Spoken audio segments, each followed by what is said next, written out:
Hello everyone, welcome to online study point. तो आज से स्टार्ट होने जा रहा है जनरल साइंस के टॉप 500 क्वेश्चंस की सीरीज, जिसका कि ये पार्ट फर्स्ट वीडियो होगा। ये टॉप 500 क्वेश्चंस ऐसे होंगे जो बार बार एग्जामिनेशन में पूछे जा रहे हैं। इनके रिपीट होने के चांसेस बहुत ही ज़्यादा होते हैं, ठीक है। तो इन क्वेश्चन को आपको एकदम अच्छे से समझ करके याद करके रख लेना है, बहुत ही ज़्यादा हेल्पफुल होगा आपके लिए अगर एग्जामिनेशन में अच्छा स्कोर करना है तो, ठीक है। तो आज के टॉप 100 क्वेश्चंस को देखिए, इसके बाद नेक्स्ट पार्ट में दूसरे टॉप 100 क्वेश्चंस रहेंगे। इस तरह से आपको करके टॉप 500 क्वेश्चंस की सीरीज आपको प्रोवाइड कर दी जाएगी। तो ये वीडियो उन सभी एग्जामिनेशन के लिए इंपॉर्टेंट है जहाँ पे भी जनरल साइंस के क्वेश्चन पूछे जाते हैं, इसलिए वीडियो को लास्ट तक ज़रूर देखिएगा और कमेंट करके अपने स्कोर बताइएगा कि आप 100 क्वेश्चन में से कितने क्वेश्चन को सही कर पा रहे हो, आपको कितना अच्छा समझ में आया। कमेंट करके इसका रिस्पॉन्स जरूर दीजिएगा। जिसने भी अभी तक चैनल को सब्सक्राइब नहीं किया है, जल्दी से चैनल को सब्सक्राइब करके बेल आइकन को दबाइए, जिससे कि इतनी अच्छी वीडियो की नोटिफिकेशन तो आपको सबसे पहले मिलनी चाहिए, ठीक है। और वीडियो की पीडीएफ के लिए आप ऑनलाइन स्टडी पॉइंट के एंड्रॉयड ऐप को भी इंस्टॉल कर सकते हो। आपके लिए ही काफ़ी अच्छी वीडियो बनाई जा रही है, तो अगर पसंद आता है तो उसको लाइक करिएगा और ज़्यादा से ज़्यादा आपको शेयर कर देना है। तो चलिए स्टार्ट करते हैं। देखिए क्वेश्चन नंबर फर्स्ट आपका स्क्रीन पे है, प्रोड्यूसर गैस का रासायनिक सूत्र क्या है। अभी तक आप लोगों ने वाटर गैस पढ़ा था, प्रोड्यूसर गैस का रासायनिक सूत्र क्या होता है। तो इसका आंसर करेक्ट हो जाएगा ऑप्शन सी, यानी कि कार्बन मोनोऑक्साइड प्लस नाइट्रोजन जो होती है मिल करके बनाती है प्रोड्यूसर गैस, ठीक है। वाटर गैस क्या होती है, तो वाटर गैस होती है CO प्लस H2, यानी कि कार्बन मोनोऑक्साइड प्लस हाइड्रोजन मिल करके बनाती है वाटर गैस, और कार्बन मोनोऑक्साइड प्लस नाइट्रोजन मिल करके बनाती है प्रोड्यूसर गैस, यानी कि फर्स्ट क्वेश्चन का आपका आंसर करेक्ट है ऑप्शन नंबर सी। आइए चलते हैं क्वेश्चन नंबर 2 पे। क्वेश्चन नंबर 2 को पढ़िए, मनुष्य के मस्तिष्क का सबसे बड़ा भाग कौन सा है। तो बार बार एग्जामिनेशन में आया हुआ क्वेश्चन है, मनुष्य के मस्तिष्क का सबसे बड़ा भाग क्या है। तो इसका आंसर करेक्ट है ऑप्शन बी, यानी कि प्रमस्तिष्क जो होता है वो मनुष्य के मस्तिष्क का सबसे बड़ा भाग होता है। ओके, आइए चलते हैं क्वेश्चन नंबर 3 पे। क्वेश्चन नंबर 3 क्या है, प्रकाश संश्लेषण के दौरान पैदा होने वाली ऑक्सीजन का स्रोत क्या है। प्रकाश संश्लेषण के दौरान जो ऑक्सीजन मिलती है उसका स्रोत क्या होता है। तो इसका स्रोत होता है वाटर, यानी कि H2O, ठीक है। तो आपका आंसर करेक्ट है ऑप्शन नंबर ए, वाटर यानी कि H2O। प्रकाश संश्लेषण क्या होता है, तो प्रकाश संश्लेषण ऐसी प्रक्रिया होती है जिसमें पेड़ पौधे सूरज के प्रकाश और कार्बन डाइऑक्साइड की मदद से अपना भोजन बनाते हैं। इसका रिएक्शन देखिए क्या होता है, 6CO2 प्लस 6H2O फोटोसिंथेसिस हुई किसकी प्रेजेंस में, in the presence of sunlight. क्या बन गया, ग्लूकोज बना C6H12O6, और क्या बन गया, तो ऑक्सीजन बन गया, ठीक है। तो पेड़ पौधे कार्बन डाइऑक्साइड को लेते हैं और ऑक्सीजन को मुक्त करते हैं। आइए चलते हैं नेक्स्ट क्वेश्चन। देखिए 1 किलोग्राम राशि का वजन कितना होता है। 1 किलोग्राम राशि का वजन कितने न्यूटन के बराबर होता है, ये आपसे पूछा जा रहा है। तो इसका आंसर करेक्ट है ऑप्शन सी, यानी कि 1 kilogram is equals to 9.8 newton. 1 kilogram is equals to 9.8 newton, ठीक है। याद करिए, काफ़ी इंपॉर्टेंट क्वेश्चन है ये वाला। आइए चलते हैं नेक्स्ट क्वेश्चन। क्वेश्चन नंबर 5 बहुत ही बार पूछा गया क्वेश्चन है, मानव शरीर की सबसे बड़ी कोशिका है। मानव शरीर की सबसे बड़ी कोशिका यानी कि सेल कौन सी है। तो इसका आंसर करेक्ट होगा ऑप्शन ए, तंत्रिका कोशिका, ठीक है। न्यूरॉन सेल जो होती है वो मानव शरीर की सबसे बड़ी कोशिका होती है। अब देखिए न्यूरॉन सेल का स्ट्रक्चर आपको दिख रहा है, आगे साइड में होते हैं डेंड्राइट्स और पीछे होते हैं इसके एक्सॉन। तो डेंड्राइट्स और एक्सॉन एक दूसरे से मिलते रहते हैं और सारी कोशिका एक दूसरे से जुड़ी हुई होती है, ठीक है। न्यूरॉन कोशिका के माध्यम से ही आपको जैसे शरीर में पिंच किया जाएगा तो इसी के माध्यम से पता चलता है, ठीक है। आइए चलते हैं नेक्स्ट क्वेश्चन, इसका एक्सप्लेनेशन थोड़ा सा देखिए। मानव शरीर की सबसे बड़ी कोशिका तंत्रिका तंत्र यानी कि न्यूरॉन सेल होती हैं, जो मनुष्य के मस्तिष्क में पाई जाती हैं, और इसके अध्ययन को क्या कहते हैं, तो इसके अध्ययन को न्यूरोलॉजी कहा जाता है। क्या कहा जाता है, न्यूरोलॉजी कहा जाता है। आइए चलते हैं नेक्स्ट क्वेश्चन देखिए, प्रसिद्ध बिग बैंग थ्योरी किस मुख्य सिद्धांत पर आधारित है। तो प्रसिद्ध बिग बैंग थ्योरी आधारित है डॉपलर प्रभाव पे, यानी कि आपका आंसर करेक्ट है ऑप्शन नंबर बी। डॉपलर प्रभाव क्या होता है, आइए इसका एक्सप्लेनेशन थोड़ा सा देखिए। जब किसी ध्वनि स्रोत यानी कि साउंड ऑफ सोर्स और श्रोता के बीच आपेक्षिक गति होती है तो श्रोता को जो ध्वनि सुनाई पड़ती है उसकी आवृत्ति मूल आवृत्ति से कम या अधिक होती है, ठीक है। इसी को डॉपलर इफेक्ट कहा जाता है। ओके, यहाँ तक एकदम अच्छे से क्लियर। आइए चलते हैं next question. Question number 7, osteocytes कहाँ पाए जाते हैं। ऑस्टियोसाइट्स कहाँ पे पाए जाते हैं ये पूछा जा रहा है। तो इसका आंसर करेक्ट है ऑप्शन है, यानी कि अस्थि या बोन में ऑस्टियोसाइट्स पाए जाते हैं, ठीक है। इसका डायग्राम देख लीजिए, ये कहाँ पे पाए जाते हैं, तो ये बोन्स में पाए जाते हैं। आइए चलते हैं नेक्स्ट क्वेश्चन। क्वेश्चन नंबर 8, परमाणु के नाभिक की खोज किसने की है। तो इसका आंसर करेक्ट है ऑप्शन है, यानी कि रदरफोर्ड ने परमाणु के नाभिक की खोज की है। और ये कैसे की है, तो अल्फा किरणों की बम्बार्डिंग की थी, कहाँ पे, तो गोल्ड फॉइल पे, जिससे कि क्या हुआ कि जो नाभिक पे गोल्ड फॉइल गई यानी कि एकदम बीचों बीच गई वो पूरी पूरी वापस आ गई। तो इससे इन्होंने पता लगाया कि परमाणु के बीच में तो कोई पदार्थ है, काफ़ी ठोस है, जिससे कि अल्फा रे जो है वो वापस आ जा रही है। इससे उन्होंने नाभिक की खोज की थी। ठीक है, तो याद रखिएगा, गोल्ड फॉइल पर अल्फा किरणों की बम्बार्डिंग करके रदरफोर्ड ने नाभिक की खोज की थी। आइए इसका थोड़ा सा एक्सप्लेनेशन और देखिए। परमाणु के केंद्र में नाभिक उपस्थित होता है, अर्थात परमाणु के केंद्र को ही नाभिक कहा जाता है। परमाणु के नाभिक में प्रोटॉन और न्यूट्रॉन पाए जाते हैं। याद रखिएगा, प्रोटॉन को P से रिप्रेजेंट करते हैं, न्यूट्रॉन को N से। प्रोटॉन जो होता है वो धनावेशित होता है, न्यूट्रॉन क्या होता है तो ये उदासीन होता है। ठीक है, नाभिक की खोज अर्नेस्ट रदरफोर्ड ने 1911 ईस्वी में किया था। आइए चलते हैं नेक्स्ट क्वेश्चन देखिए। फर्न किस वर्ग में आते हैं? तो फर्न किस वर्ग में आते हैं? इसका आंसर करेक्ट है ऑप्शन डी, टेरिडोफाइटा वर्ग में आते हैं फर्न। ठीक है, याद रखिएगा, टेरिडोफाइटा वर्ग में आते हैं फर्न। इसका एक्सप्लेनेशन थोड़ा सा देखिए। इसका एक्सप्लेनेशन क्या होता है, तो टेरिडोफाइटा वनस्पतियों द्वारा किए गए पौधों के कई विभागों में से एक विभाग है। यह एक ओर पुष्प और बीज उत्पादक बायोफ्राइट से और दूसरी ओर पुष्प और बीज न उत्पन्न करने वाले जल के पौधे मांसों से भिन्न होता है। ठीक है, यहाँ तक क्लियर हो गया। तो ये किससे किससे भिन्न होता है और क्या होता है? तो टेरोफाइटा जो होते हैं वनस्पतियों द्वारा पौधे के कई विभागों में से एक विभाग होता है। ओके, एक बार इसका डायग्राम देख लीजिए कि फर्न किस वर्ग में आते हैं। तो इसका आंसर करेक्ट था ऑप्शन डी, टेरिडोफाइटा में। इसका एक डायग्राम देखिए किस तरह के होते हैं फर्न। ओके, आइए अब हम लोग चलते हैं क्वेश्चन नंबर 10 पे। तो क्वेश्चन नंबर 10 बहुत ही ज़्यादा इंपॉर्टेंट क्वेश्चन है, बार बार एग्जामिनेशन में पूछा जा चुका है, तो इसको एकदम अच्छे से याद करिए। निम्नलिखित में से किसे कोशिका का ऊर्जा केंद्र कहा जाता है? तो कोशिका का ऊर्जा केंद्र यानी कि power house of the cell किसे कहते हैं? तो इसका आंसर करेक्ट है ऑप्शन डी, यानी कि माइटोकॉन्ड्रिया को power house of the cell कहा जाता है। किसको? तो माइटोकॉन्ड्रिया को। यह एक उंगली नुमा संरचना होती है। ठीक है, माइटोकॉन्ड्रिया में ही डीएनए भी मौजूद होता है। क्या मौजूद होता है? तो डीएनए भी माइटोकॉन्ड्रिया में मौजूद होता है। आइए इसका और अच्छे से एक्सप्लेनेशन देखिए। तो यहाँ पर वायवीय श्वसन के फलस्वरूप ग्लूकोज का परिवर्तन किस में होता है? तो एटीपी में होता है। एटीपी क्या होता है? तो एडेनोसिन ट्राइफॉस्फेट में, इसलिए इसे ऊर्जा का सिक्का या फिर power house of the cell कहा जाता है। और मनुष्य में यह सर्वाधिक यकृत कोशिकाओं में पाया जाता है। ठीक है, क्लियर हो गया यहाँ तक एकदम अच्छे से। आइए चलते हैं नेक्स्ट क्वेश्चन देखिए। इसके पहले आप लोगों को ये बता दें कि ऑनलाइन स्टडी पॉइंट के एंड्रॉयड ऐप पे सुपर 30 की सीरीज़ आपको दी जा रही है रात को डेली 10 बजे, जिसमें कि सारे के सारे मिक्स क्वेश्चन पूछे जाते हैं। तो जिसने भी ऐप को इंस्टॉल नहीं किया है, ऐप को इंस्टॉल करिए और उसके बाद अपनी प्रिपरेशन को एक नया दिशा दीजिए। ठीक है, आइए चलते हैं नेक्स्ट क्वेश्चन देखिए क्या है। नंबर 11 को पढ़िए। आधुनिक आवर्त सारणी का सबसे हल्का तत्व है। ठीक है, आधुनिक आवर्त सारणी का सबसे हल्का तत्व कौन सा है? तो इसका आपका आंसर करेक्ट है ऑप्शन नंबर बी, यानी कि लिथियम जो है वो आधुनिक आवर्त सारणी का सबसे हल्का तत्व है। इसकी पोजीशन देखिए पीरियोडिक टेबल में, ये कहाँ पे पाया जाता है? तो आपको इसका डायग्राम में शो हो रहा है, लिथियम यहाँ पे पाया जाता है। इसका परमाणु क्रमांक क्या होता है? तो इसका परमाणु क्रमांक 3 होता है। ये ग्रुप 1 में पाया जाता है और पीरियड 2 में पाया जाता है। ठीक है, आइए चलते हैं नेक्स्ट क्वेश्चन, क्वेश्चन नंबर 12 की तरफ। विभवांतर को मापने के लिए इकाई है, यानी कि विभवांतर को मापने की इकाई क्या होती है? तो इसका आंसर करेक्ट हो जाएगा ऑप्शन सी, यानी कि वोल्ट होते हैं विभवांतर को मापने की इकाई। जैसे कि 2 पॉइंट है, 2 पॉइंट के बीच में विभव के अंतर को मापने को क्या कहते हैं? विभवांतर कहते हैं।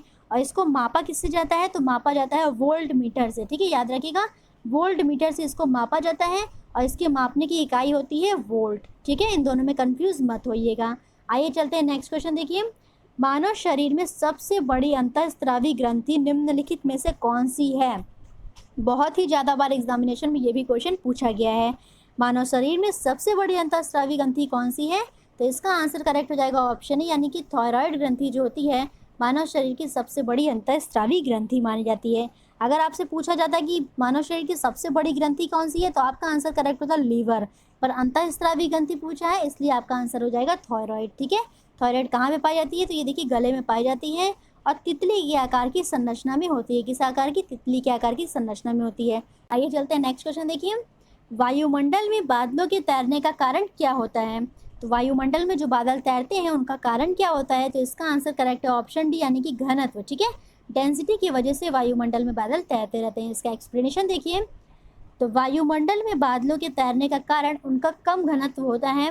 बादल एक सीमित ऊंचाई तक ही रहता है। जब किसी विशेष ऊंचाई पर बादल का घनत्व उसके औसत घनत्व के बराबर हो जाता है तो बादल ऊपर उठने की बजाय सीधे हवा के बहाव के साथ चलने लगता है।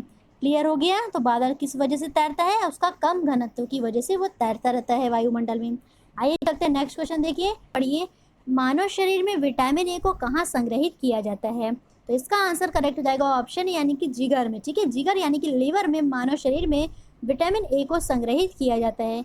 आइए चलते हैं नेक्स्ट क्वेश्चन, क्वेश्चन नंबर 16। मानव त्वचा को रंग देने वाला वर्णक कौन सा है? तो इसका आंसर हो जाएगा ऑप्शन ए, मेलानिन जो होता है वो मानव त्वचा को रंग देने वाला वर्णक होता है। इसका एक्सप्लेनेशन देखिए क्या है। तो जानवरों में मेलानिन ट्रायोसिन नामक एक अमीनो अम्ल से बनता है। जीवों में जो मेलानिन का सबसे अधिक पाया जाने वाला रूप होता है वो क्या है? तो वो है यू मेलानिन। तो कौन सा है? तो यू मेलानिन कहलाता है। काले और भूरे रंग का होता है। मनुष्यों में यही बालों, त्वचा और आँखों का रंग देता है। ठीक है, यहाँ तक एकदम अच्छे से क्लियर। आइए चलते हैं नेक्स्ट क्वेश्चन देखिए। चेचक के टीके का आविष्कार किसने किया था? चेचक के टीके यानी कि वैक्सीनेशन का आविष्कार किसके द्वारा किया गया था? तो इसका आंसर करेक्ट है ऑप्शन सी, एडवर्ड जेनर के द्वारा चेचक के टीके का आविष्कार किया गया था। इसको और अच्छे से जानिए क्या होता है ये। तो 1976 में अंग्रेज चिकित्सक एडवर्ड जेनर ने चेचक के टीके का आविष्कार किया था। यह एक प्रसिद्ध चिकित्सक थे। विश्व में इनका नाम इसलिए भी प्रसिद्ध है क्योंकि उन्होंने चेचक के टीके का आविष्कार किया। ठीक है, तो किसने किया? एडवर्ड जेनर ने किया। ये आप याद रखिए। और कब किया? तो 1976 ईस्वी में किया था। आइए चलते हैं नेक्स्ट क्वेश्चन। मानव की आँख के रेटिना पर बनाया गया प्रतिबिंब होता है। तो मानव की जो आँख पर रेटिना के द्वारा प्रतिबिंब बनता है वो कैसा होता है? तो इसका आंसर करेक्ट हो जाएगा ऑप्शन सी, यानी कि वास्तविक और उल्टा होता है। ठीक है, जैसे कि आप देख रहे हो कि यहाँ पे ये एक पेड़ रखा हुआ है और इसकी जो इमेज बन रही है वो अपोजिट बन रही है। ठीक है, वास्तविक है और उल्टा है। ओके, आइए चलते हैं नेक्स्ट क्वेश्चन देखिए। शुष्क सेल में किस तरह की ऊर्जा निहित होती है? तो शुष्क सेल में किस तरह की ऊर्जा निहित होती है? इसका आंसर करेक्ट है ऑप्शन सी, यानी कि रासायनिक ऊर्जा निहित होती है। कहाँ पे? तो ड्राई सेल में। ठीक है, और एक चीज़ याद रखिएगा, जो ड्राई सेल में कैथोड होता है वो किसका बना होता है? ग्रेफाइट का बना होता है। एनोड किसका बना होता है? तो एनोड जिंक का बना होता है। ठीक है, कई बार क्वेश्चन पूछा गया ये भी, कैथोड ग्रेफाइट का है और एनोड जो है वो जिंक का बना होता है। और शुष्क सेल में किस तरह की ऊर्जा निहित होती है? तो केमिकल एनर्जी यानी कि रासायनिक ऊर्जा निहित होती है। आइए चलते हैं नेक्स्ट क्वेश्चन, इसका थोड़ा सा देख लीजिए। शुष्क सेल में रासायनिक ऊर्जा निहित होती है यानी कि केमिकल ऊर्जा निहित होती है। और प्राथमिक सेल यानी कि प्राइमरी सेल होती है वो क्या करती है? तो रासायनिक ऊर्जा को सीधे विद्युत ऊर्जा में परिवर्तित किया जाता है। और प्राइमरी सेल जो होती है वो केवल एक बार प्रयोग ही में लाई जा सकती हैं। ठीक है, उसके बाद यह बेकार हो जाती हैं। आइए देखिए नेक्स्ट क्वेश्चन क्या है। डीएनए की द्विकुंडली संरचना की खोज किसने की थी? जो डीएनए की आपको पता है द्विकुंडली संरचना होती है, तो इसकी खोज किसने की थी? तो इसका आंसर करेक्ट हो जाएगा ऑप्शन है, यानी कि वॉटसन और क्रिक ने डीएनए की द्विकुंडलित संरचना की खोज की थी। ओके, आइए चलते हैं नेक्स्ट क्वेश्चन, इसका थोड़ा सा एक्सप्लेनेशन देखिए। डीएनए क्या होता है? तो डीएनए एक अणु त्रिविमीय होता है और दो तंतुओं से मिलकर के बना होता है, जो कि एक दूसरे के चारों ओर कुंडलित होते हैं, जैसे कि अभी आपने डायग्राम में देखा था। और इसकी खोज किसने की थी? तो इसकी खोज वॉटसन एवं क्रिक ने की थी। इसके लिए उनको नोबेल प्राइज़ भी मिल चुका है। ठीक है, आइए चलते हैं नेक्स्ट क्वेश्चन। जब पानी 0 डिग्री सेल्सियस से 10 डिग्री सेल्सियस तक गर्म किया जाता है तो इसका आयतन क्या होगा? तो इसका आंसर करेक्ट होगा ऑप्शन डी, यानी कि पहले घटेगा और फिर बाद में बढ़ता है। ठीक है, इसको आप डायग्राम से देखिए, इसका ग्राफ से। तो जब पानी को 0 डिग्री सेल्सियस से 10 डिग्री सेल्सियस तक गर्म किया जाता है तो इसका आयतन देखिए पहले घट रहा है और 4 डिग्री पे इसका आयतन सबसे कम हो जाएगा। ठीक है, याद रखिएगा 4 डिग्री सेल्सियस पर पानी का जो आयतन होता है वो सबसे कम होता है और घनत्व जो होता है पानी का, वो डेंसिटी जो होती है वो सबसे ज़्यादा होती है। किस पे? तो 4 डिग्री सेल्सियस पर। उसके बाद देखिए इसका आयतन बढ़ने लगा। ठीक है, यहाँ तक क्लियर। आइए चलते हैं नेक्स्ट क्वेश्चन, देखिए क्या है। रेडियोधर्मी पदार्थ उत्सर्जित करता है। 4 ऑप्शन आपको दिए गए हैं, तो इसका आंसर हो जाएगा रेडियोधर्मी पदार्थ जो होते हैं वो अल्फा कणों को, बीटा कणों को, गामा कणों को, यानी कि आपका आंसर करेक्ट है ऑप्शन डी, सभी उत्सर्जित करते हैं। ठीक है, देखिए ये रेडियो एक्टिव पदार्थ है, क्या क्या उत्सर्जित करेगा? तो alpha particle, gamma ray, proton, beta particle और न्यूट्रॉन को उत्सर्जित करता है। ओके, यहाँ तक एकदम अच्छे से क्लियर। आइए देखिए इसका एक्सप्लेनेशन। ऐसे पदार्थ जो स्वयं ही ऊर्जा निकालते हैं उसे विकिरणशील या रेडियोधर्मी पदार्थ कहलाते हैं। इनको क्या होती है? इसमें नाभिक स्थिर नहीं होती है और निश्चित मात्रा में आवेशित कणों को छोड़ते हैं, तो इसे रेडियो एक्टिव पदार्थ भी कहा जाता है। ओके, तो क्वेश्चन नंबर 23 क्या है। डार्विन की पुस्तक ओरिजिन ऑफ द स्पीसीज कब प्रकाशित हुई थी? चार्ल्स डार्विन की book origin of the species कब प्रकाशित हुई? तो इसका आंसर करेक्ट है ऑप्शन बी, यानी कि 1859 में चार्ल्स डार्विन की book origin of the species को प्रकाशित किया गया। इसका एक्सप्लेनेशन देखिए। तो 24 नवंबर 1859 को प्रकाशित उत्पत्ति की उत्पत्ति पर चार्ल्स डार्विन द्वारा वैज्ञानिक साहित्य का एक कार्य है जिसे विकासवादी जीव विज्ञान की नींव माना जाता है। डार्विन की पुस्तक ने वैज्ञानिक सिद्धांत पेश किया कि आबादी जो होती है वो प्राकृतिक चयन की प्रक्रिया के माध्यम से पीढ़ियों के दौरान विकसित होती है। एकदम अच्छे से क्लियर। तो चार्ल्स डार्विन की बुक ओरिजिन ऑफ स्पीसीज है, कब प्रकाशित हुई? 1859 को। और इसी को जीव विज्ञान यानी कि विकासवादी जीव विज्ञान की नींव माना जाता है। आइए चलते हैं नेक्स्ट क्वेश्चन देखिए। पुरानी और नष्ट प्राय लाल रक्त कोशिकाएं यानी कि आरबीसी कहाँ पे नष्ट हो जाती हैं? तो पुरानी और नष्ट प्राय आरबीसी कहाँ पे नष्ट होती हैं? तो इसका आंसर करेक्ट हो जाएगा ऑप्शन बी यानी कि यकृत में। ठीक है, तो यकृत में जो होती हैं ये नष्ट हो जाती हैं। आइए चलते हैं नेक्स्ट क्वेश्चन देखिए। प्लास्टर ऑफ पेरिस का रासायनिक सूत्र है। प्लास्टर ऑफ पेरिस का रासायनिक सूत्र क्या है? तो इसका आंसर करेक्ट होगा ऑप्शन सी यानी कि CaSO4.1/2H2O। क्या होता है? तो CaSO4.1/2H2O कैल्शियम सल्फेट .1/2H2O। ठीक है, आइए देखिए इसका एक्सप्लेनेशन क्या होता है। तो प्लास्टर ऑफ पेरिस का रासायनिक नाम कैल्शियम सल्फेट हाइड्रेट है और इसका रासायनिक सूत्र क्या होता है? तो CaSO4.1/2H2O भी लिख सकते हो आप लोग और 2CaSO4.H2O भी लिख सकते हो, दोनों करेक्ट हो जाएगा। ठीक है, आइए देखिए नेक्स्ट क्वेश्चन। पौधों में पत्तों के पृष्ठ पर पाए जाने वाले लघु छिद्रों का नाम क्या होता है? जो पौधों के पत्तों के छिद्र होते हैं, देखिए उस पर लघु लघु छिद्र पाए जाते हैं, तो इसका क्या नाम होता है? तो उसका आंसर करेक्ट है ऑप्शन बी यानी कि रंध्र। ठीक है, इसको कहा जाता है स्टोमेटा। क्या कहते हैं? स्टोमेटा कहते हैं। स्टोमेटा का फंक्शन देखिए क्या वर्क होता है। तो रंध्र जो होता है वो पत्ती की सतह के नीचे कई छिद्र यानी कि रंध्र को स्टोमेटा कहा जाता है। इसका कार्य क्या होता है? तो वाष्पोत्सर्जन यानी कि जलवाष्प के रूप में पानी की जो हानि होती है और गैसों का आदान प्रदान जैसे कि कार्बन डाइऑक्साइड को लेना, ऑक्सीजन को मुक्त करना, ये सब किसके कार्य हैं? तो स्टोमेटा के ही कार्य होते हैं। ओके, आइए चलते हैं नेक्स्ट क्वेश्चन। 92 यूरेनियम 238 में न्यूट्रॉनों की संख्या है। 92 यूरेनियम 238 में न्यूट्रॉन कितने पाए जाते हैं ये पूछा गया है। तो देखिए जैसे कि यहाँ पे ये है परमाणु क्रमांक और ये है परमाणु भार। तो परमाणु भार में से आप परमाणु क्रमांकों को माइनस कर दोगे तो आपके निकल जाएगी न्यूट्रॉन की संख्या और ये कितनी आ जाएगी? तो आपका आंसर हो जाएगा ऑप्शन सी यानी कि 146 न्यूट्रॉन है इसमें। देखिए न्यूट्रॉन की संख्या हमने आपको बता दिया, परमाणु भार में से परमाणु क्रमांक को माइनस करिए आपकी आएगी न्यूट्रॉन की संख्या। प्रोटॉन और इलेक्ट्रॉन होते हैं किसके बराबर? तो ये होते हैं परमाणु क्रमांक के बराबर यानी कि 92 हो जाएंगे। ठीक है, और ये रहा यूरेनियम 235 और 238 दोनों क्या है? तो एक दूसरे के आइसोटोप्स माने जाते हैं। इसमें देखिए न्यूट्रॉन की संख्या क्या आ रही है? तो 143 आ रही है। 235 में से 92 को माइनस करेंगे तो आएगा 143 और इसमें हमने आपको न्यूट्रॉन की संख्या निकालना बता दिया है। ठीक है, आइए चलते हैं नेक्स्ट क्वेश्चन देखिए। निम्नलिखित में से किसकी प्रतिरोधकता जो है वो निम्नतम होती है, सबसे कम होती है? तो जो सबसे अच्छा कंडक्टर यानी कि चालक होगा उसकी प्रतिरोधकता सबसे कम होगी। तो इसका आंसर करेक्ट ऑप्शन भी यानी कि चांदी जो होता है उसकी प्रतिरोधकता सबसे कम होती है क्योंकि ये सबसे अच्छा कंडक्टर होता है। सबसे अच्छा कंडक्टर क्यों होता है? क्योंकि इसमें जो फ्लो ऑफ इलेक्ट्रॉन होते हैं यानी कि फ्री इलेक्ट्रॉन सबसे ज़्यादा पाए जाते हैं। आइए चलते हैं next question, question number 29। Hydrophyte कहते हैं, हाइड्रोफाइट किसको कहते हैं? तो इसका आंसर हो जाएगा ऑप्शन बी, बिना मिट्टी का जो पौधा होता है जल में उगा होता है इसको क्या कहा जाता है? तो इसको हाइड्रोफाइट कहा जाता है। ओके, इसका एक्सप्लेनेशन देखिए थोड़ा सा। जल में उगने वाली वनस्पतियों को हाइड्रोफाइट्स कहा जाता है। इन वनस्पतियों को मिट्टी की आवश्यकता अगर होती भी है कभी कभी और नहीं भी होती है। ठीक है, तो जल में ये मेनली उगते हैं, इसे हाइड्रोफाइट्स कहा जाता है। देखिए नेक्स्ट क्वेश्चन क्या है। आतिशबाजी में हरा रंग किसकी उपस्थिति के कारण होता है? तो आतिशबाजी में जो हरा रंग होता है वो किसकी उपस्थिति के कारण होता है? तो इसका आंसर हो जाएगा ऑप्शन बी यानी कि बेरियम की उपस्थिति की वजह से आतिशबाजी में हरा रंग होता है। ठीक है, चलिए नेक्स्ट इसका एक्सप्लेनेशन थोड़ा सा देख लीजिए।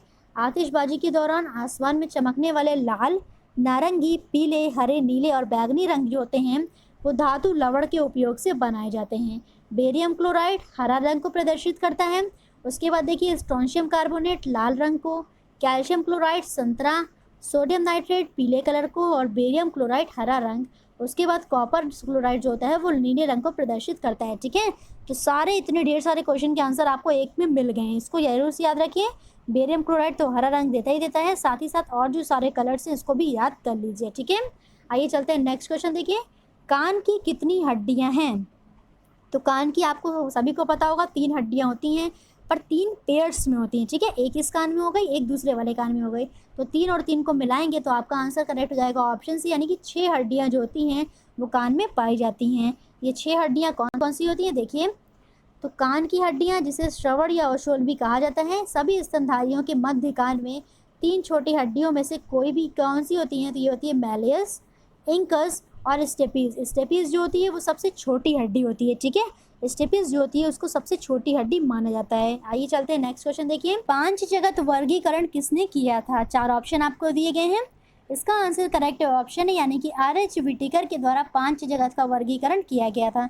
ये कौन कौन से 5 जगत हैं? तो वनस्पति, कवक, जीव जंतु, प्रोटिस्टा और मोनिरा वर्ग में किया था, ठीक है। इसका एक्सप्लेनेशन देखिए। तो 5 जगत का वर्गीकरण R.H. व्हिटेकर ने किया था। कब किया था? तो 1969 में किया था। कोशिका संरचना, कार्य क्षमता, पोषण एवं प्रजनन के आधार पर इन्होंने जीवों को 5 जगत में विभाजित किया था, ठीक है। आइए चलते हैं नेक्स्ट क्वेश्चन देखिए। प्रकाश संश्लेषण क्रिया में कौन सा वर्णक पिगमेंट का कार्य करता है? तो प्रकाश संश्लेषण की जो क्रिया होती है उसमें कौन सा वर्णक पिगमेंट का कार्य करता है? इसका आंसर करेक्ट हो जाएगा ऑप्शन डी, यानी कि क्लोरोफिल जो होता है वो पिगमेंट का कार्य करता है। आइए देखिए नेक्स्ट क्वेश्चन, इसको समझ लीजिए थोड़ा सा। यह वर्णक पत्तों के हरे रंग का कारण होता है। प्रकाश संश्लेषण का मुख्य वर्णक किसे माना जाता है? तो क्लोरोफिल को माना जाता है, और इसे फोटोसिंथेटिक पिगमेंट भी कहते हैं। इसका गठन किससे होता है? तो यह कार्बन, ऑक्सीजन, नाइट्रोजन तथा मैग्नीशियम तत्वों से मिलकर बना होता है, यानी कि ये सारे इसके क्या हैं? घटक होते हैं, ठीक है। तो क्लोरोफिल किससे किससे मिलकर बना है? कार्बन, ऑक्सीजन, नाइट्रोजन और मैग्नीशियम से मिलकर के बना होता है, ठीक है। आइए चलते हैं नेक्स्ट क्वेश्चन देखिए। रेडियो सक्रिय स्ट्रोंशियम 90 के कारण कौन सा कैंसर होता है?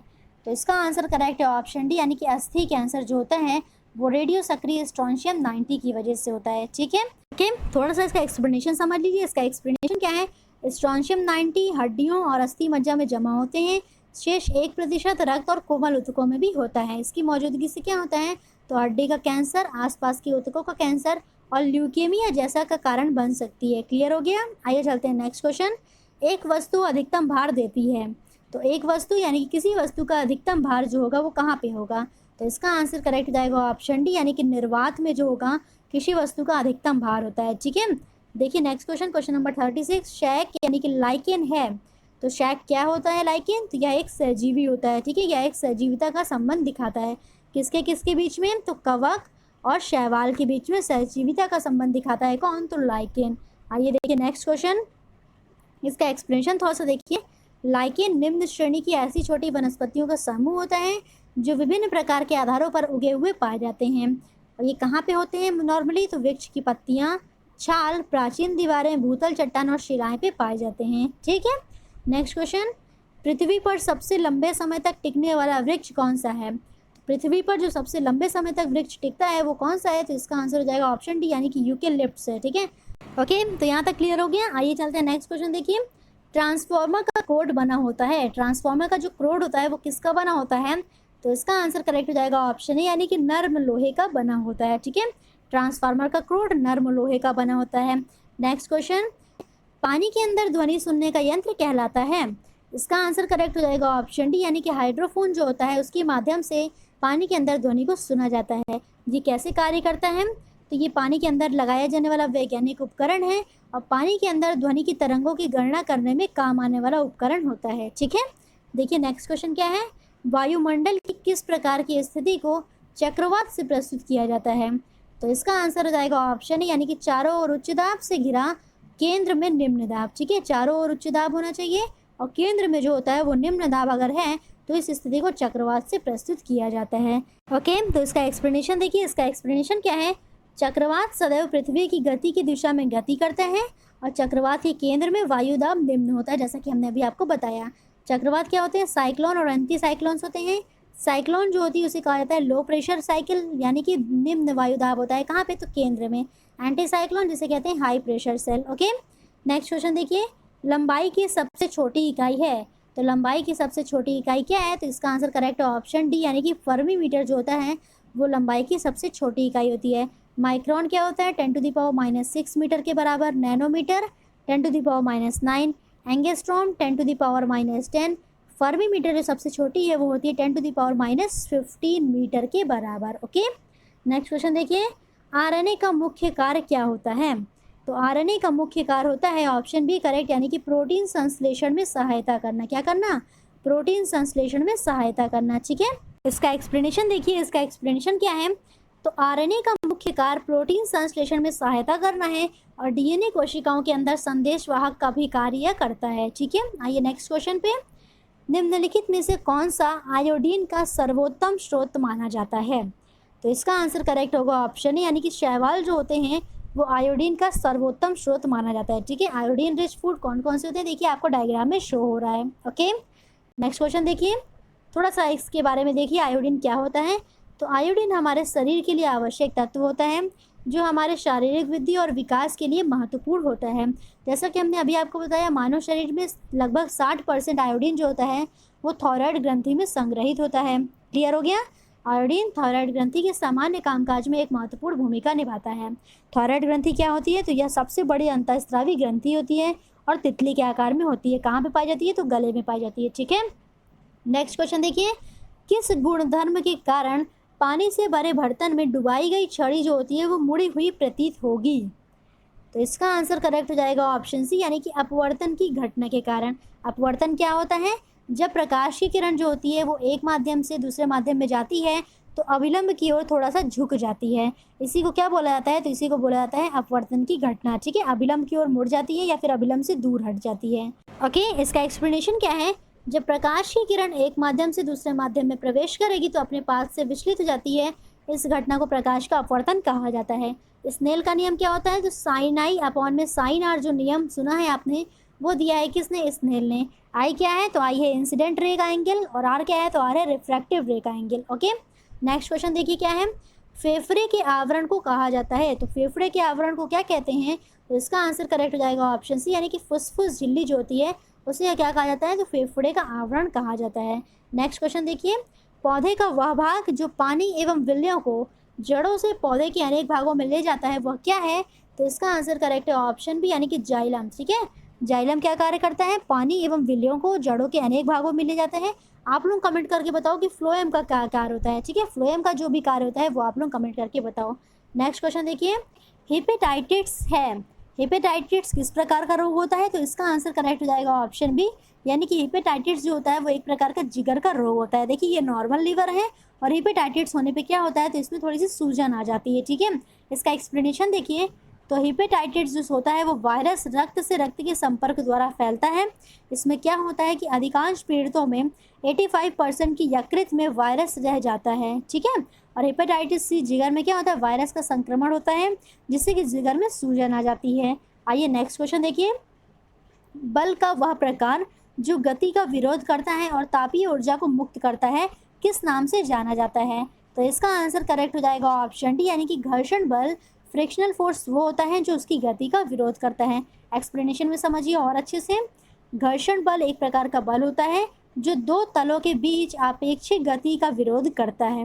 घर्षण बल का मान दोनों तलों के बीच अभिलंब बल पर निर्भर करता है। ठीक है, और ये कितने प्रकार के होते हैं? तो दो प्रकार का होता है, स्थैतिक घर्षण और गतिक घर्षण। स्थैतिक घर्षण क्या होता है? दो पिंडों के संपर्क पृष्ठ के समांतर दिशा में लगता है और गतिक घर्षण जो होता है वो गति की दिशा पर निर्भर नहीं करता है। ये क्वेश्चन कई बार पूछा गया है, आप लोग कंफ्यूज होकर लगा देते हो कि गति की दिशा पर निर्भर करेगा, पर याद रखिएगा गतिक घर्षण जो होता है वो गति की दिशा पर निर्भर नहीं करता है। आइए चलते हैं नेक्स्ट क्वेश्चन देखिए, भौतिक तुला कार्य करता है। क्वेश्चन नंबर 49 क्या है? भौतिक तुला यानी कि फिजिकल बैलेंस किस पे कार्य करता है? तो इसका आंसर करेक्ट है ऑप्शन डी यानी कि समांतर बल के नियम पर कार्य करता है फिजिकल बैलेंस। फिजिक्स के प्रैक्टिकल में देखा जरूर होगा। ठीक है, सभी ने इसका यूज़ बहुत किया जाता है। आइए चलते हैं नेक्स्ट क्वेश्चन देखिए, द्रव्यमान ऊर्जा संबंध किसका निष्कर्ष है? द्रव्यमान ऊर्जा संबंध किसका निष्कर्ष है? तो इसका आंसर करेक्ट है ऑप्शन डी यानी कि सापेक्षता का विशिष्ट सिद्धांत जो होता है वो द्रव्यमान ऊर्जा संबंध का निष्कर्ष होता है। E is equals to mc square. ठीक है, E is equals to mc square Einstein का समीकरण है। ये किसका रिलेशन है? तो द्रव्यमान और ऊर्जा का रिलेशन है। ठीक है, इसका एक्सप्लेनेशन देखिए। तो सापेक्षतावाद की थ्योरी अल्बर्ट आइंस्टीन की देन है। इस थ्योरी में आइंस्टीन ने टाइम और स्पेस की व्याख्या की थी जिसके अनुसार टाइम और स्पेस एक दूसरे से जुड़े हुए हैं। ये रही अलग सापेक्षता की सिद्धांत। उसके बाद और दिया है अल्बर्ट आइंस्टीन ने ऊर्जा का समीकरण जिसे कहते हैं E is equals to mc square. यहाँ तक क्लियर हो गया? द्रव्यमान ऊर्जा समीकरण क्या होता है? तो E is equals to mc square. Okay, तो क्वेश्चन नंबर 51 अब आपकी स्क्रीन पे है। क्वेश्चन नंबर 51 को पढ़िए। औसत वयस्क के शरीर में कितना रक्त होता है? चार ऑप्शन आपको दिए गए हैं, इनमें से क्या करेक्ट है? तो इसका आंसर करेक्ट हो जाएगा ऑप्शन बी, यानी कि 5 से 6 लीटर जो होता है औसत वयस्क के शरीर में रक्त होता है। इसका एक्सप्लेनेशन देखिए, मानव शरीर में जो रक्त की मात्रा होती है वो आमतौर पर शरीर के वजन के 7% के बराबर होती है। यहाँ तक क्लियर हो गया। आइए हम लोग चलते हैं नेक्स्ट क्वेश्चन। देखिए क्या है, एल्केन का सूत्र क्या है, यानी कि एल्केन का फॉर्मूला क्या होता है। ध्यान दीजिएगा, यहाँ पे ANE का फॉर्मूला पूछा जा रहा है। तो इसका आंसर करेक्ट है ऑप्शन बी, यानी कि CnH2n+2। जैसे कि मीथेन होता है CH4, यहाँ पे N की वैल्यू क्या है, तो N की वैल्यू है 1, तो CnH2n+2 करेंगे तो ये आ जाएगा एल्केन का फॉर्मूला। CnH2n किसका होता है, तो ये होता है एल्कीन का। CnH2n-2 एल्काइन का होता है, ठीक है, YNE का होता है। एक चीज़ और याद रखिए, एल्केन में जो होता है सिंगल बॉन्ड पाए जाते हैं, कार्बन कार्बन परमाणु के बीच में सिंगल बॉन्ड होते हैं, किसमें, तो एल्केन्स में। ओके, आइए चलते हैं इसके एक्सप्लेनेशन पे। तो एल्केन जो होता है संतृप्त हाइड्रोकार्बन होते हैं, इनमें कार्बन कार्बन के बीच में केवल एक बंध पाया जाता है। इसके एग्जाम्पल क्या है, तो यह है मीथेन, ईथेन, प्रोपेन, ब्यूटेन आदि कार्बनिक यौगिक एल्केन्स होते हैं। एल्केन का फॉर्मूला हमने आपको बता ही दिया, CnH2n+2 होता है। ओके, आइए चलते हैं नेक्स्ट क्वेश्चन। देखिए क्या है, निम्नलिखित में से किसमें कार्बोहाइड्रेट की न्यूनतम मात्रा होती है। तो कार्बोहाइड्रेट की न्यूनतम मात्रा पाई जाती है मटर में, ठीक है। आपका आंसर करेक्ट है ऑप्शन नंबर डी। इसके अलावा आलू में कितना होता है, केले में कितना होता है, देखिए आपके एक्सप्लेनेशन में। तो आलू में जो कार्बोहाइड्रेट की मात्रा होती है 21.2%, केले में कार्बोहाइड्रेट की मात्रा सबसे ज़्यादा होती है, ठीक है। मटर में कितनी होती है, 15.6 होती है, यानी कि सबसे कम। और मक्के में देखिए कार्बोहाइड्रेट की मात्रा है 74.3, यानी कि सबसे ज़्यादा कार्बोहाइड्रेट किसमें है, तो ये है मक्के में, ठीक है। आइए चलते हैं नेक्स्ट क्वेश्चन। देखिए क्या है, सल्फ्यूरिक अम्ल है। सल्फ्यूरिक अम्ल किस प्रकार का अम्ल है, ये आपको बताना है। तो सल्फ्यूरिक अम्ल का फॉर्मूला क्या होता है, यानी कि H2SO4, ये सल्फ्यूरिक अम्ल का फॉर्मूला होता है। हाइड्रोजन की संख्या यहाँ पे 2 है, इसलिए यह अम्ल है द्विक्षारकी। कैसा अम्ल है, तो द्विक्षारकी अम्ल होता है, ठीक है।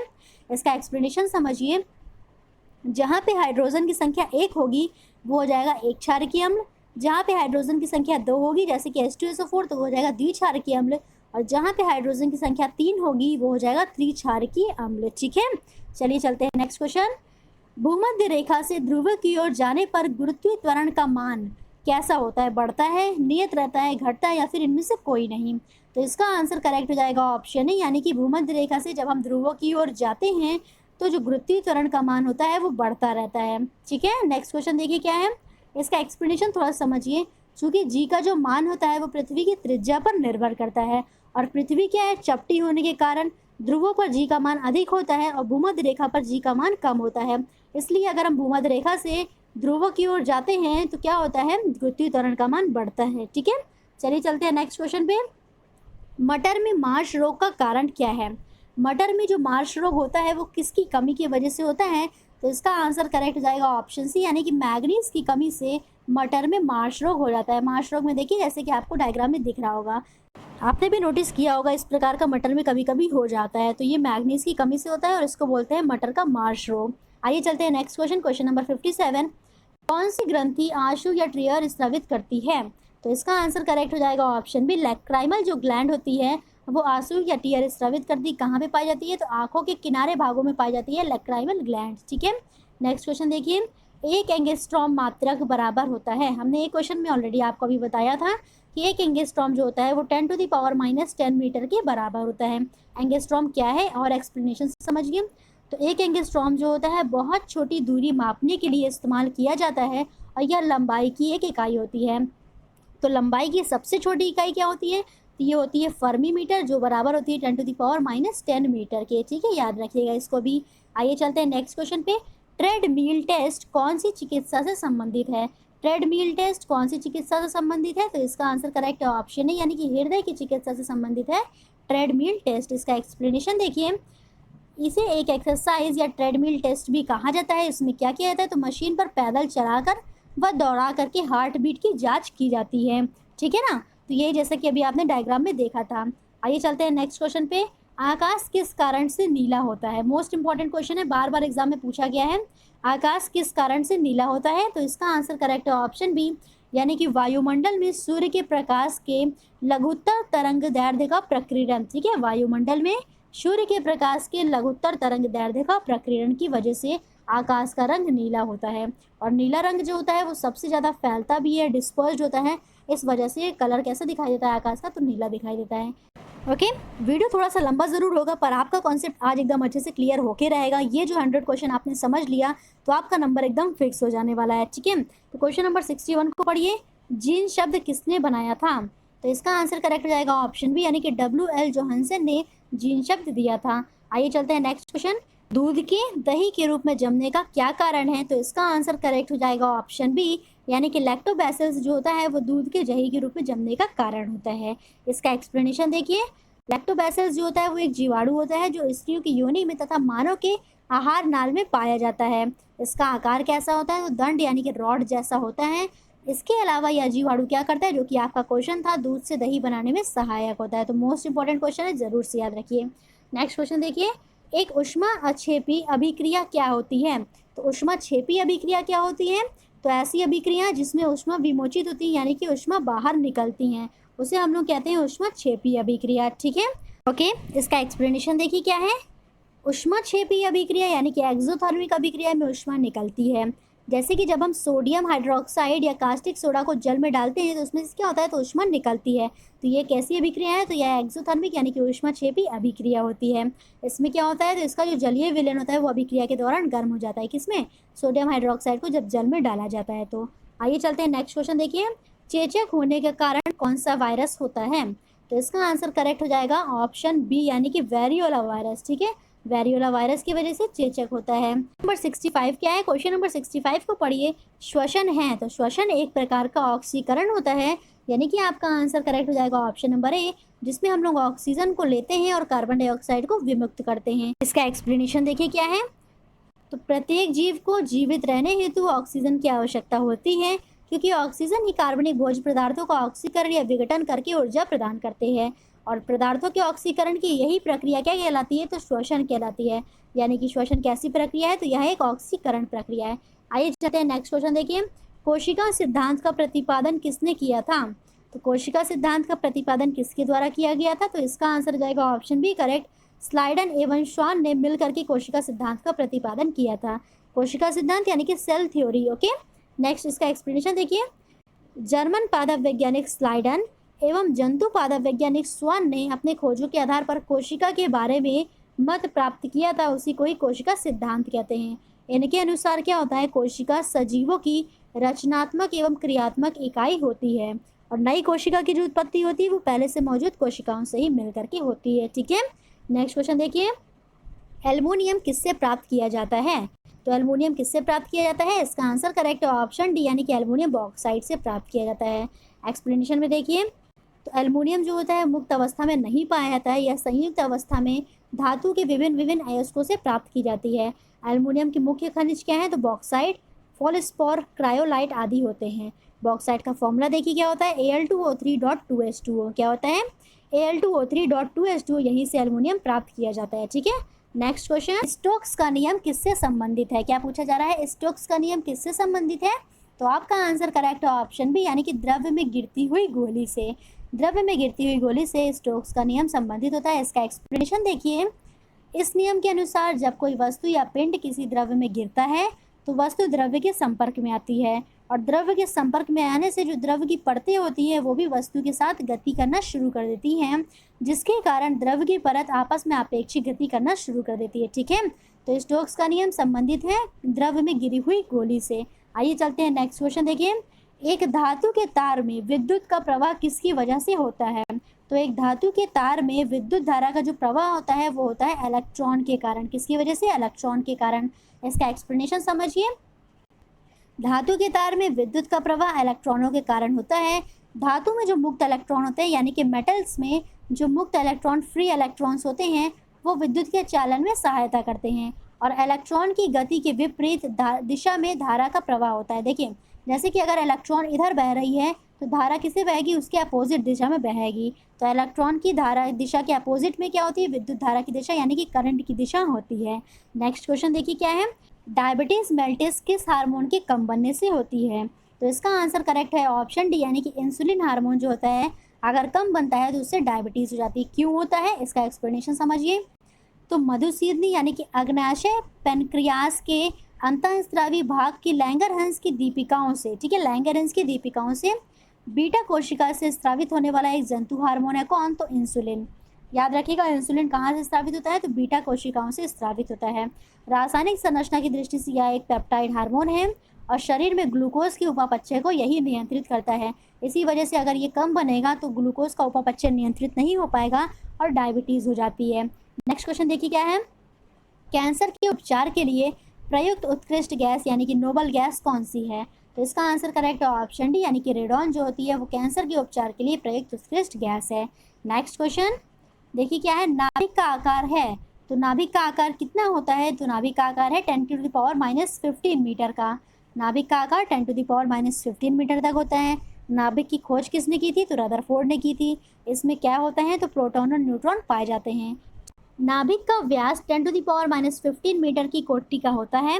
नाभिक के चारों ओर इलेक्ट्रॉन निश्चित कक्षाओं में घूमते रहते हैं, जिनका कुल ऋणावेश जो होता है वो नाभिक के धनावेश के बराबर होता है और पूरा परमाणु समान अवस्था में आवेश रहित होता है। कहना क्या चाह रहा है ये देखिए समझिए, परमाणु है, इसमें चारों तरफ जो इलेक्ट्रॉन कक्षा में चक्कर लगाते हैं उसका कुल ऋणावेश और जो नाभिक में उपस्थित प्रोटॉन होता है उसका कुल धनावेश मिल करके बराबर हो जाते हैं, जिसकी वजह से परमाणु जो होता है वो समान अवस्था में आवेश रहित रहता है। क्लियर हो गया, चलिए चलते हैं नेक्स्ट क्वेश्चन देखिए, घरेलू प्रकाश के लिए प्रयुक्त लैंप किस क्रम में जोड़े जाते हैं, जैसे कि बल्ब हो गया, रेगुलेटर, पंखा, ये सब किस क्रम में जोड़े जाएंगे, तो इसका आंसर करेक्ट है ऑप्शन बी समांतर क्रम में जोड़े जाते हैं। क्यों जोड़े जाते हैं एक्सप्लेनेशन में समझिए। तो यह अच्छी तरह से जाना गया तथ्य है कि मकान के अंदर सभी उपकरणों का कनेक्शन समांतर क्रम में होता है। प्रत्येक का स्वतंत्र फ्यूज और स्विच होता है। एक कमरे के अंदर विशेष उपकरण में अगर कोई गड़बड़ी हो जाती है तो दूसरे उपकरण पे कोई फर्क नहीं पड़े, इस वजह से इसको समांतर क्रम में जोड़ा जाता है। क्लियर, चलिए चलते हैं नेक्स्ट क्वेश्चन, दलदल में फंसे व्यक्ति को लेट जाने की सलाह दी जाती है क्योंकि, दलदल में फंसे व्यक्ति को लेट जाने की सलाह दी जाती है, इसका आंसर करेक्ट है ऑप्शन है यानी कि क्षेत्रफल अधिक होने से दाब कम हो जाएगा। अगर वो लेट जाएगा तो उसका क्षेत्रफल जो है अधिक हो जाएगा और क्षेत्रफल अधिक होने से दबाव जो होता है कम लगेगा। ठीक है, तो चलिए चलते हैं नेक्स्ट क्वेश्चन देखिए, जैविकी का जनक कौन है, जैविकी यानी कि जीव विज्ञान का जनक कौन है, तो इसका आंसर करेक्ट हो जाएगा ऑप्शन बी, अरस्तु को माना जाता है जीव विज्ञान के जनक। और अच्छे से समझिए एक्सप्लेनेशन, तो वे जीव विज्ञान के जनक माने जाते हैं अरस्तु, वनस्पति विज्ञान के जनक माने जाते हैं थियोफ्रेस्ट, जीवाश्मिकी के जनक कौन है, तो लियोनार्डो डी विंसी, और सुजननिकी के जनक हैं एफ गॉल्टन। बहुत ही अच्छे से याद रखिएगा, सारा क्वेश्चन पूछा गया है एग्जामिनेशन में, सबसे ज़्यादा ये दोनों पूछे गए हैं, जीव विज्ञान के जनक अरस्तु, वनस्पति विज्ञान के जनक थियोफ्रेस्ट। ओके, चलिए चलते हैं नेक्स्ट क्वेश्चन, निम्नलिखित में से किस कोशिका से इंसुलिन स्रावित होता है, जो कि अभी हमने आपको बताया था डायबिटीज़ मेल्टिस में, तो इसका आंसर करेक्ट है ऑप्शन डी यानी कि इंसुलिन जो होता है बीटा कोशिकाओं से स्रावित होता है।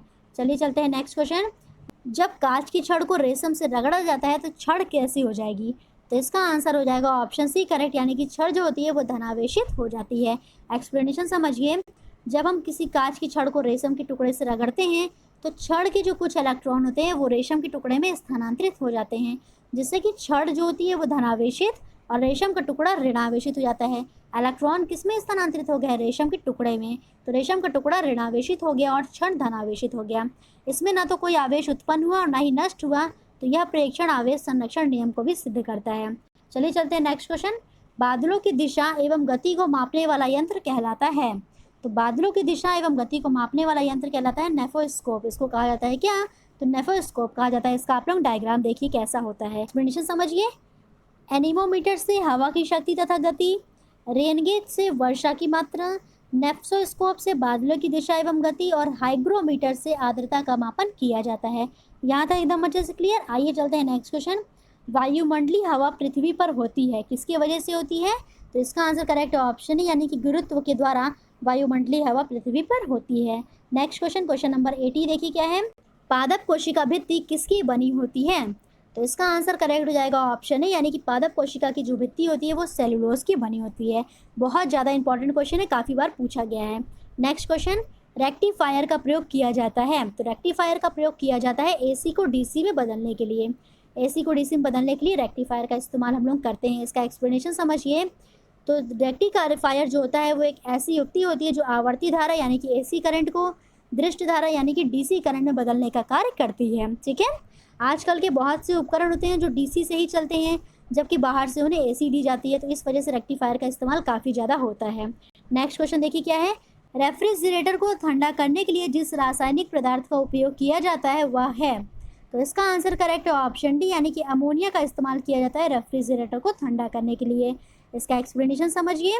रेफ्रिजरेटर को ठंडा करने में अमोनिया गैस का उपयोग किया जाता है, और जिससे कि क्या होता है कि वस्तुओं को रखते हैं और वह वस्तु सुरक्षित रहती है। ठीक है, आइए चलते हैं नेक्स्ट क्वेश्चन देखिए। कौन सा विटामिन हमारे शरीर में सबसे अधिक तीव्रता से बनता है? तो इसका आंसर करेक्ट है ऑप्शन डी, यानी कि विटामिन डी जो होता है वो हमारे शरीर में सबसे अधिक तीव्रता से बनता है। ओके, तो क्वेश्चन नंबर 84 है, रॉकेट किस सिद्धांत पर कार्य करता है? आपका आंसर हो जाएगा करेक्ट ऑप्शन डी, यानी कि रॉकेट जो होता है वो संवेग संरक्षण के सिद्धांत पे कार्य करता है। संवेग संरक्षण क्या होता है, आइए समझिए। यदि किसी निकाय पर कोई बाह्य कार्य न कर रहा हो तो निकाय का जो कुल संवेग है वो नियत रहता है। संवेग को ना तो उत्पन्न किया जा सकता है ना ही नष्ट किया जा सकता है, केवल एक रूप से दूसरे रूप में परिवर्तित होता है। यही संवेग संरक्षण का नियम होता है। ठीक है, चलिए चलते हैं नेक्स्ट क्वेश्चन। स्तनधारियों में मुख्य उत्सर्जी पदार्थ कौन सा होता है? तो स्तनधारियों में जो मुख्य उत्सर्जी पदार्थ होता है वो है यूरिया। ठीक है, स्तनधारियों में क्या होता है, यूरिया मुख्य रूप से उत्सर्जी पदार्थ होता है। यूरिया का फॉर्मूला क्या होता है, ये होता है CONH2 का होल ट्वाइस, इसे लिखते हैं, या फिर लिख सकते हैं NH2CONH2, जैसा कि आपको डायग्राम में दिख रहा है। इसका एक्सप्लेनेशन समझिए। यूरिया यानी कि कार्बामाइड एक कार्बनिक यौगिक होता है जिसका रासायनिक सूत्र CONH2 का होल ट्वाइस होता है। कार्बनिक रसायन के क्षेत्र में इसे कार्बामाइड भी कहा जाता है। यह एक रंगीन, गंधहीन, सफ़ेद, रवेदार, जहरीला ठोस पदार्थ होता है, और जल में क्या है, तो जल में यह अति विलय है। Okay, next question. तरंगों की तीव्रता का अनुपात अगर 25:9 है तो उनके आयाम का अनुपात क्या होगा?